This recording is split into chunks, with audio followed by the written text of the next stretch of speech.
Good morning students. मैं आपको बाल गोविंदम भगत का पाठ पढ़ा रही हूँ। इसका रिवीजन अभी तक का मैंने बाल गोविंदम भगत की चरित्र विशेषताएँ और उनके बारे में बताया था कि उनकी प्रभातियाँ निकलती हैं आषाढ़ की बारिश में, वह किस प्रकार खेतों में धान की रोपाई करते हैं, कार्तिक के महीने में वह प्रभात फेरियाँ निकालते हैं, और जब बहुत गर्मी की पड़ती है तो संध्या के समय बाल गोविंदम भगत अपने आंगन में बैठकर खंजी और करतारों की भरमार हो जाती है, और उनके जितने भी भक्त होते हैं उनके साथ प्रेम मंडली जिसे कहलाते हैं, उनके साथ स्वर में स्वर मिलाकर और हाथों से तालियां बजाकर उनके भजनों को उनके साथ गाया करती हैं।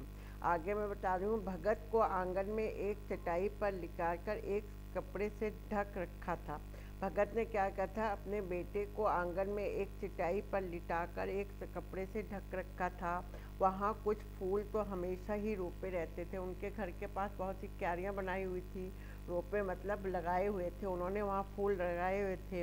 उन फूलों में से कुछ तोड़कर उस पर बिखार दिए गए। उन्होंने अपने बेटे को चटाई पर लिटाया हुआ था और एक सफ़ेद चादर से ढका हुआ था।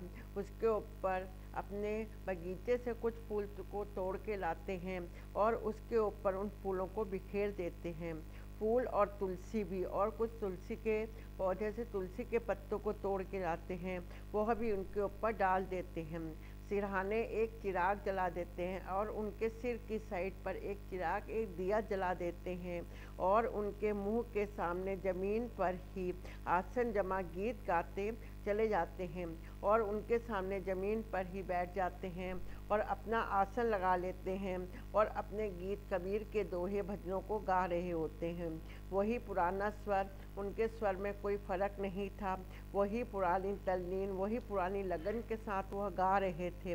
घर में पौतूहल रो रही थी, उनके बेटे की बहू रो रही थी, जिसे गांव की स्त्रियां चुप कराने की कोशिश कर रही थी। उसको गांव की औरतें चुप कराने की कोशिश कर रही थी, किंतु भगत गीत गाए जा रहे थे, किंतु भगत जो थे गीत गाए जा रहे थे। हाँ, गाते गाते कभी कभी वो अपनी बहू के नज़दीकी भी जाते और उसे रोने के बदले उत्साह मनाने को कहते हैं। गीत गाते जाते जब वो अपनी बहू को देख रहे थे कि वह बहुत ज़्यादा रो रही है, तो उसके पास जाते और उसे चुप कराते और उससे उत्साह मनाने को कह रहे थे। आत्मा परमात्मा के पास चली गई है, वो उसे समझाते हैं ये शरीर नाशवान है, आत्मा तो परमात्मा के पास चली गई है और विहंगिनी अपने प्रेमी से जा मिली है। भला इससे बढ़कर आनंद और कौन सा हो सकता है। मैं कभी कभी सोचता यह पागल तो नहीं हो गए हैं। लेखक कह रहे हैं, जब बाल गोविंदम भगत को इस प्रकार करते हुए मैं देखता तो मेरे मन में यह बात आती कि यह कहीं पागल तो नहीं हो गए हैं। किंतु जब वह कुछ कह रहे थे उनमें उनका विश्वास बोल रहा था, वो चमर विश्वास जो हमेशा मृत्यु पर विजय होता आया था। उनका विश्वास था, जो पूरा विश्वास था, जो मृत्यु पर विजय की होता आ रहा था। यहाँ विहंगिनी एक शब्द आया है। विहंगिनी का अर्थ है पति या प्रिय का वियोग सहने वाला। तुल कहते हैं लंबी चौड़ी बात। अवधि यहाँ पे समय को कहा गया है। चुल्लू मतलब कि थोड़ा सा। दलील तर्क। एक कोस लगभग 3 किलोमीटर, एक कोस में 3 किलोमीटर होते हैं। मैं आपको बता रही, कई बार ये क्वेश्चन पूछा जाता है कि एक कोस कितने किलोमीटर के बराबर होता है, तो एक कोस यहाँ पर 3 किलोमीटर के बराबर होता है। सबल सहारा। जून कहते हैं समय को या वक्त को। छिंजना मतलब कमज़ोर होना। भोर कहते हैं प्रभात काल, और पंजर कहते हैं ढांचा। जो पंजर कहते हैं मरे व्यक्तियों का बन जाता है, उस प्रकार के उसे ढांचा। इसका पहला क्वेश्चन है, भगत के घर लेखक ने ऐसा क्या देखा कि वह आश्चर्य में पड़ गए।